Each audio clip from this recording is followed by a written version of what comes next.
আপনি কি Gmail account তৈরি করে সেই জিমেল অ্যাকাউন্ট বিক্রি করে টাকা উপার্জন করতে চান? তাহলে আজকের এই ভিডিওটি আপনি সম্পূর্ণ দেখেন।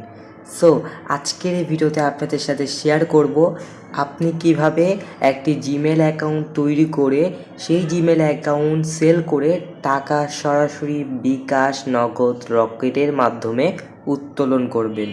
চলেন কথা না বাড়িয়ে আজকের ভিডিওটি শুরু করা যাক। আপনাদের সাথে আছি আমি আলভি। আপনারা দেখতেছেন crypto Alvi bro YouTube channel. এখন আপনাদেরকে বলবো কিভাবে আপনারা জিমেল অ্যাকাউন্ট তৈরি করে কিভাবে সেই জিমেল সেল করবেন। জিমেল আমার কাছে আপনি চাইলে বিক্রি করে টাকা সরাসরি বিকাশ, নগদ, রকেটের মাধ্যমে নিতে পারেন একদম সহজেই। আমাদের টেলিগ্রাম গ্রুপ রয়েছে, মেসেঞ্জার গ্রুপ রয়েছে, সেই গ্রুপে জয়েন হতে পারেন। আমাদের টেলিগ্রাম আইডির লিঙ্ক ভিডিও ডিসক্রিপশনে দেওয়া থাকবে, সবাই জয়েন করবেন।